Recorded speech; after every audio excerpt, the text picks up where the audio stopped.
E vamos para mais um bate-papo hoje com o professor Thiago Gorgati, profissional de educação física, especialista em fisiologia, biomecânica, treinamento, reabilitação, já foi técnico da Seleção Brasileira Paralímpica, medalhista diversas vezes como técnico da seleção. Então com vocês, Thiago Gorgati.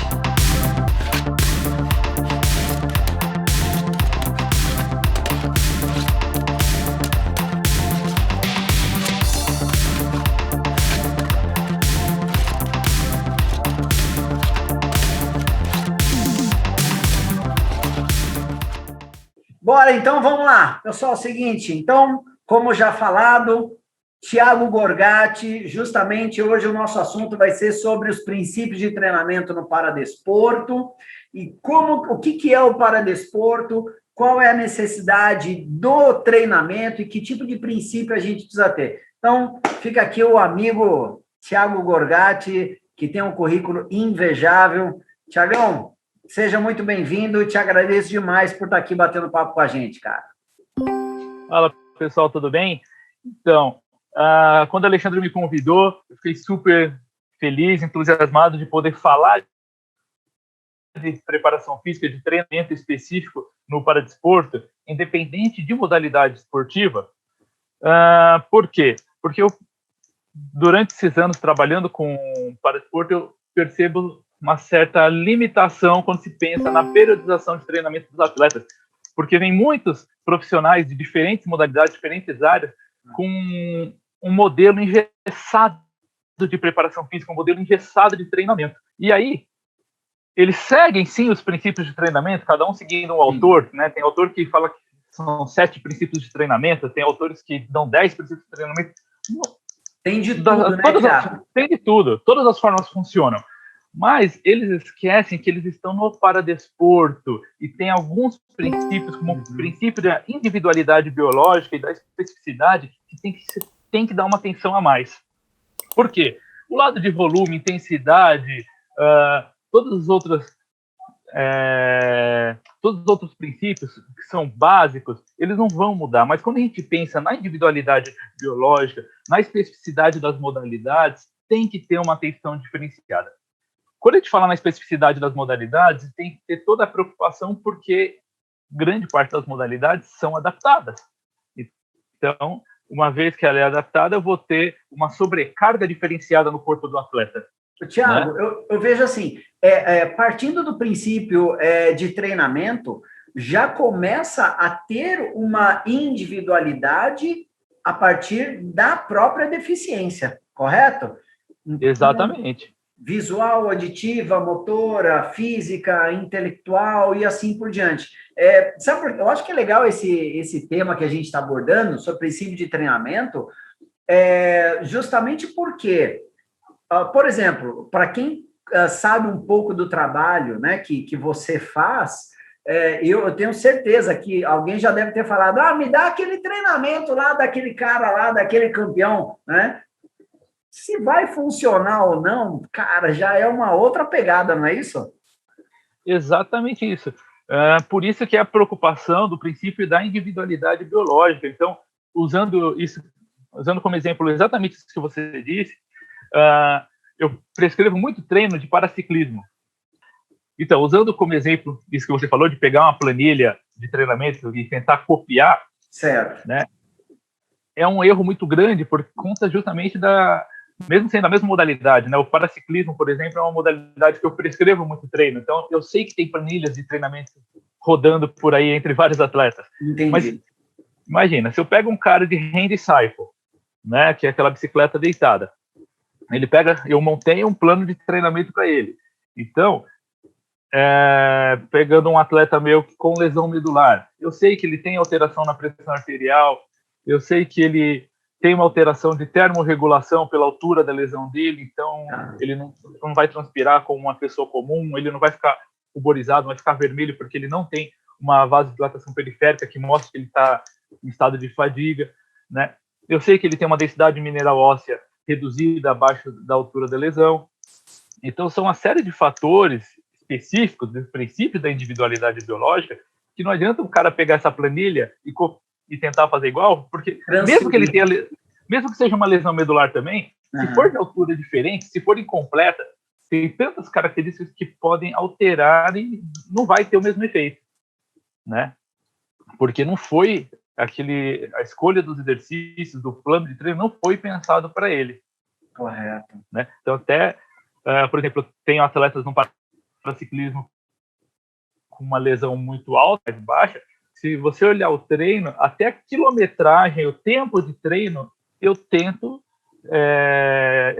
fazer de forma mais específica possível, personalizar para cada um, porque cada um tem um objetivo, cada um está numa fase de treinamento, então para cada um é uma planilha, para cada um uma forma de treinar. Por isso essa preocupação com esses princípios, especificidade e individualidade biológica.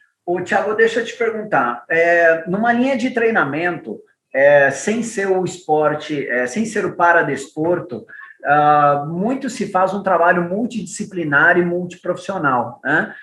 No princípio de treinamento do paradesporto, você utiliza essa equipe? Como que você costuma fazer? Eu falo isso para você justamente pelo seguinte, que eu também, né, eu dou essa disciplina de paradesporto, e você sabe muito bem disso, né, e o Thiago é um dos convidados também que eu tenho nas disciplinas. Você costuma trabalhar com uma equipe? É uma equipe grande, é uma equipe pequena, uma equipe... Como que funciona isso? O pessoal tem esse conhecimento também? Sim, na verdade isso é de extrema importância. Eu diria que desde o início da minha carreira, em 96, quando eu comecei a trabalhar com o paradesporto, eu já fui introduzido numa equipe multidisciplinar, né? Então, eu já comecei de cara dentro de uma equipe multidisciplinar, como fisioterapeuta, psicólogo, nutricionista, eu entrei como preparador físico, com médico, né? E o bacana é que nessa época, quando eu comecei no basquete xadrez de rodas. Tá. E durante o treino, na quadra, toda essa equipe multidisciplinar ficava presente dentro da quadra. Né? Então, por qualquer necessidade, qualquer intervenção, tudo acontecia ali, no momento do treinamento. Entendi. Né? Então, mais do que um relato de uma lesão durante o treino, ou de algum acontecido durante o treino, melhor que um relato, os profissionais todos estavam ali vendo, assistindo, participando de uma forma muito presente. Mas isso a cada ano muda, né? Porque nem sempre você consegue manter uma equipe multidisciplinar por questões de patrocínio, estrutura, né? Mas é o ideal. Agora, independente de serem profissionais de áreas diferentes, né? Nesse caso eu contei de ter um médico, um fisioterapeuta, um nutricionista, é importante os especialistas, os especialistas da modalidade, seja ele o porquê que eu estou explicando, vou falar sobre isso, porque eu, como técnico de triatlo, eu não tenho como ser um grande especialista nas 3 provas do triatlo. Então é importante ter contato e ter a participação também de especialistas específicos de modalidade da deficiência, né? E geralmente da deficiência ele é um especialista em fisiologia também. Então, na minha experiência com triatlo, no desenvolvimento dos atletas, eu procuro parcerias com grandes treinadores, um grande treinador de natação em águas abertas, um grande treinador em corrida de rua, um grande treinador em ciclismo paralímpico. Claro. Né? E aí eu coordeno essa equipe de treinamento, né? Eu oriento essa equipe de treinamento para que a gente consiga levar o atleta a ele alcançar o melhor da performance dele, né? Para que ele chegue realmente nos objetivos dele, chegue no momento de uma competição, estando no auge da sua performance física. Então, não necessariamente eu preciso da equipe multidisciplinar só de profissionais de diversas áreas. Eu preciso de vários treinadores, mas cada um com a sua especialidade também. Isso é de muito importância. Então, quer dizer que aquela história de eu faço tudo sozinho já vai por água abaixo, né? Não, isso não existe. Não tem como eu ser o dono da verdade. Eu preciso...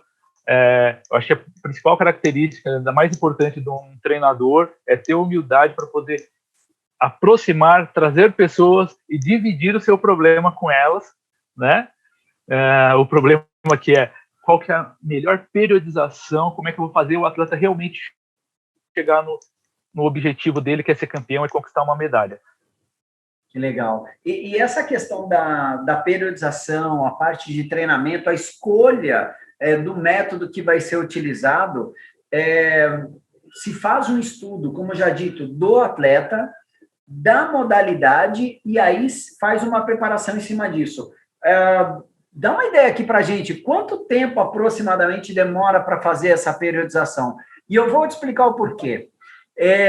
Você já sabe, né? Por que eu falo disso? Eu vejo alguns profissionais falando o seguinte, poxa, mas não, a periodização é algo rápido, não, utiliza tal método, já dá para fazer isso.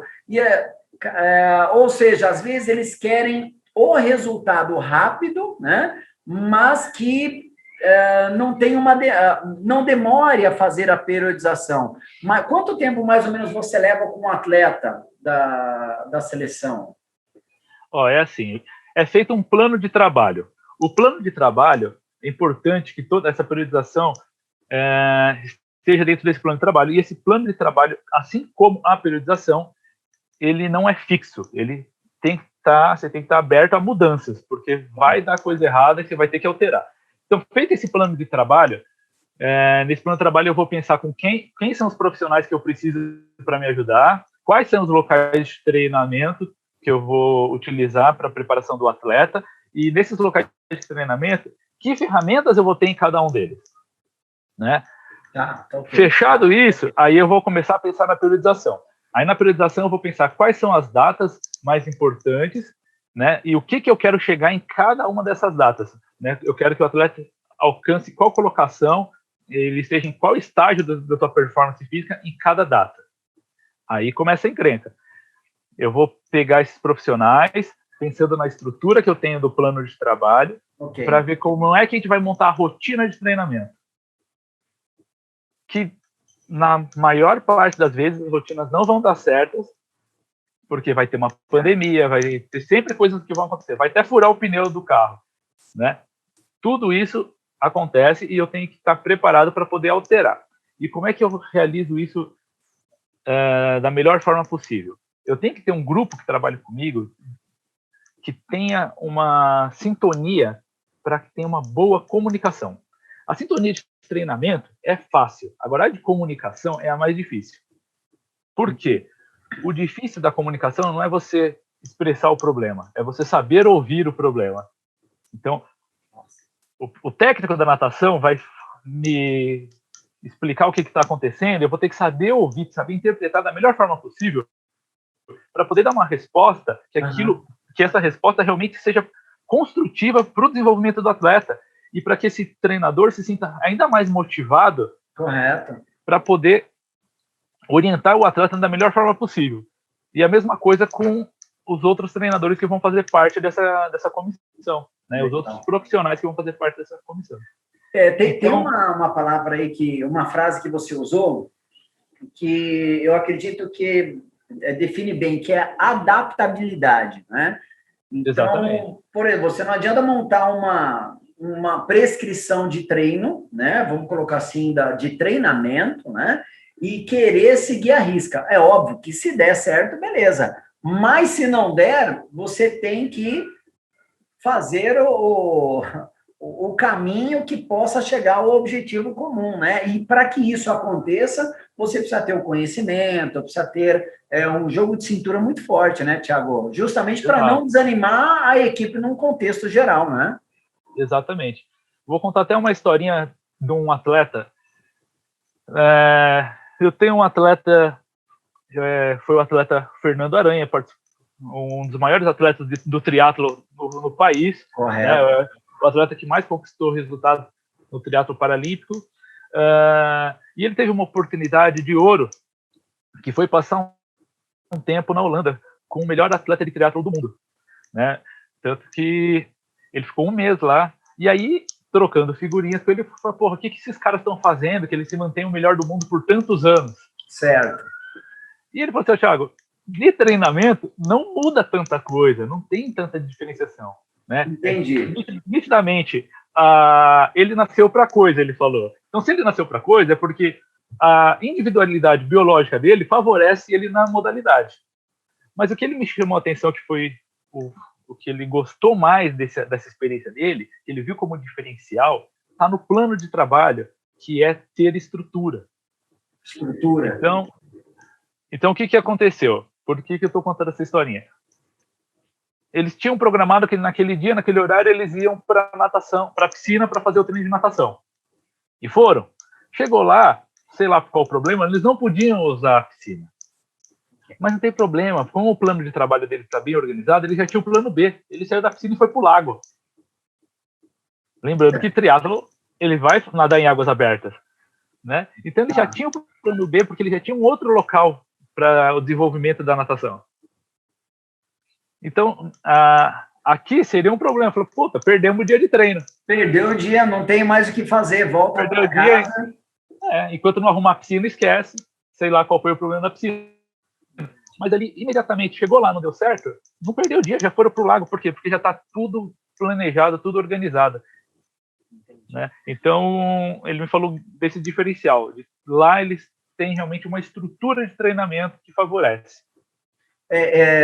Me vem até a memória aqui, quando nós estávamos na faculdade, né? Para quem não sabe, eu e o Thiago, a gente fez faculdade juntos, e o que acontecia, eu lembro que uma vez você ainda comentou, né? Que o esporte, o paradesporto, lá fora, não é algo... aliás, deixa eu tentar melhorar aqui. Ele é algo comum, né, que se acontece. Né? Então, até você falou, pô, eu estava passeando lá e estava tendo uma corrida lá corrida de rua, né? Aí ele falou, pô, a cada 15 dias, toda semana, sempre vai ter alguma coisa, né? Algo que, muitas vezes, onde nós estamos, é um evento, né? Algo grandioso. Não que não seja, não é isso, mas... lá fora é muito comum acontecer, né? Eu acredito que seja um dos itens, né, Thiago? Pensando no Brasil, eu tive a oportunidade de rodar algumas cidades, né, fora de São Paulo, em outros estados, tudo, e você percebe exatamente isso. São Paulo é o grande centro. Tudo acontece em São Paulo realmente. Então, em São Paulo você tem essa mesma impressão que nós temos quando a gente sai do Brasil. Agora, cara, São Paulo é desse tamanho. Você saiu de dentro de São Paulo, você vai conhecer o resto do Brasil, pô, não tem nada. É triste. Então, eu tenho atletas que eu oriento fora do estado. Então, eu tenho um atleta em Santa Catarina, eu tenho um atleta no interior da Bahia, que eu oriento. E ali na cidade, por exemplo, do interior da Bahia, uma cidade de Cruz das Almas, é ela sozinha. Então, quando ela sai para treinar, ela é um evento andando na rua. Né? Ela é um diferencial.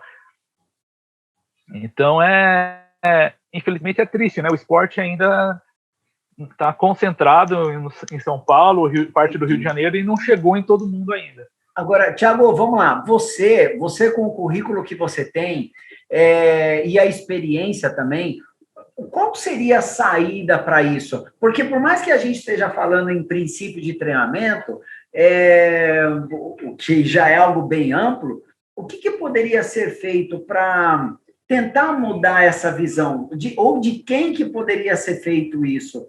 Porque, por exemplo, né, eu tive também a oportunidade de conhecer o Fernando Aranha, a Lina, diante de outros profissionais, né, que da área do esporte, do paradesporto, e o que você está comentando é que é um talento lá né, naquele lugar, aí tem um outro lá na ponta, um outro talento aqui, né? Então, o que poderia ser feito isso? Porque talvez lá na ponta tenha 4, 5, 6, 10, 20 talentos, a gente não sabe, né? E o que poderia ser feito para mudar isso, né? Ou quem poderia fazer isso? O que você fala um pouco para a gente? Eu acho que o diferencial está na educação. A grande mudança está na educação. Eu tive uma experiência de participar de alguns programas esportivos com crianças. Nós criamos as primeiras equipes infantis de basquete cadeira de roda. Paralelo a essas equipes, 4 equipes de basquete cadeira de roda infantil, que não tinha nem cadeira para criança, eles têm que desenvolver uma cadeira infantil esportiva. Nós também tínhamos uma equipe de natação infantil. Certo. E o bacana dessa história é trabalhar com as crianças, preparar as crianças. A gente não está preparando só a criança com deficiência, a gente está preparando também os amiguinhos que estão ao redor. Então, nessas aulas que a gente realizava com as crianças em cadeira de rodas, nós sempre tivemos cadeiras a mais, porque aqueles amiguinhos sem deficiência vinham fazer aula junto. Então, é como se fosse um processo inverso da inclusão, né? E o bacana dessa história é as crianças sem deficiência têm um outro olhar sobre o mundo do paradesporto e a pessoa com deficiência, agora que elas são adultas. Né? Estou falando que agora que elas são adultas porque isso faz tempo, né? Isso já faz 20 anos. E essas crianças, muitas delas se tornaram empresárias e dali saíram grandes atletas. Então, dali saíram, tinham grandes potenciais. A Paola na seleção brasileira de basquete, Mariana foi seleção brasileira de rugby e o Daniel Dias na natação. Certo, claro. Né? Então, desses projetos voltados para as crianças.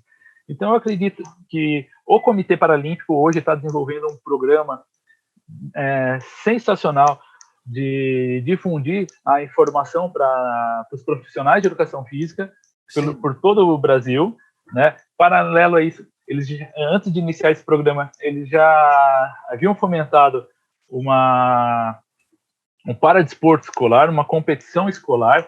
Então, são essas ações da competição paradesportiva escolar e de levar a informação para os profissionais de educação física em todo o país, eu acho que isso vai fazer diferença, focar na criança.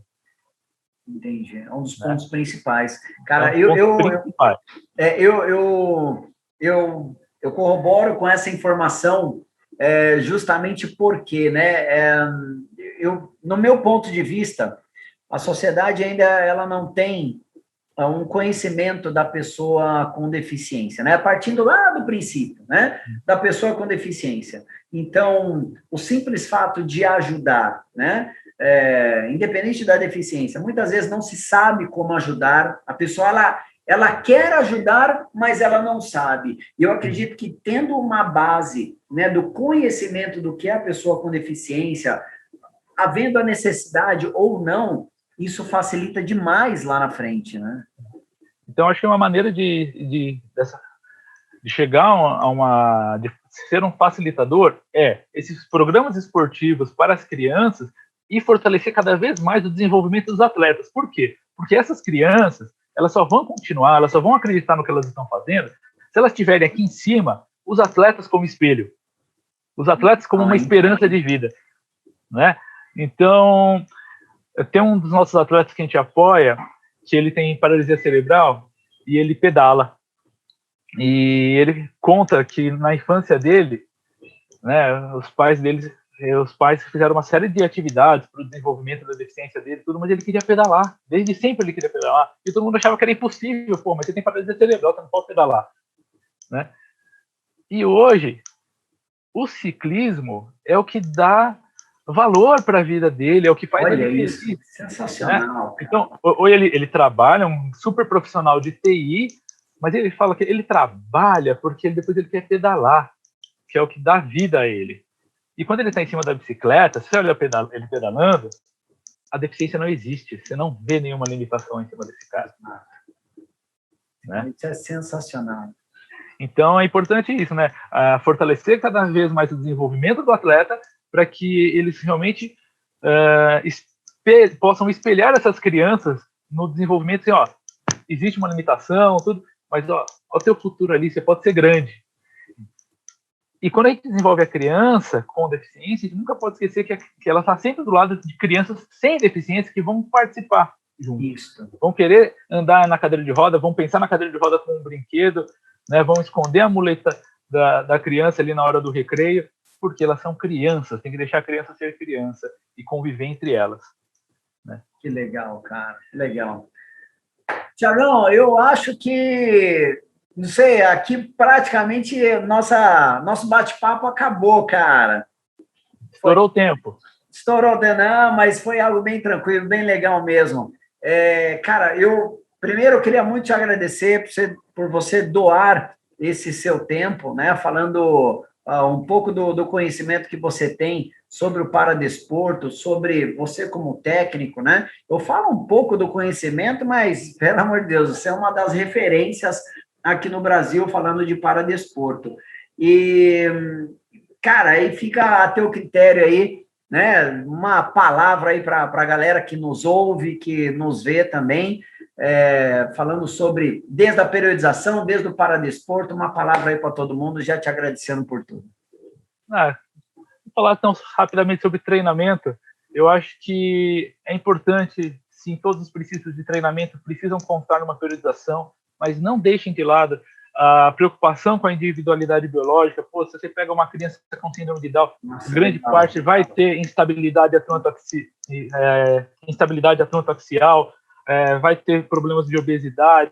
Você vai pegar um cara amputado, falar, pô, o cara só não tem um membro, é fácil, pô, o cara tem dor de fantasma, mas você falou da Lina, a Lina é uma pessoa que há mais de 20 anos sofre com a dor de fantasma, né, e ela precisa superar isso para ser a maior atleta em maratonas aquáticas do país, né, então, né, antes eu tinha dado exemplos sobre lesão medular, mas vale para todas as deficiências, né, eu tenho uma atleta minha com deficiência visual em Santa Catarina, eu também treino ela de longe, eu estou aqui em São Paulo, certo. E teve um período que eu precisei recuar no treinamento, porque ela estava com problema de pressão intraocular. Então, tem uma série de limitações que precisam estar em primeiro lugar, você precisa estar atento quando você pensa em periodização. Não é só pensar em volume e intensidade, não.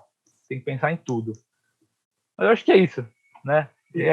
O segredo está em estudar. Estuda, se interessa pelo seu atleta, se interessa pelo que você está fazendo, que você vai ter sucesso no teu treinamento. Cara, legal, bacana. Se interesse pelo seu atleta. Isso é muito legal. Não adianta somente pegar os princípios do treinamento, colocar no papel, não sabe nem o nome do atleta, não sabe nem né, o que ele tem, na verdade. Isso é muito legal, cara.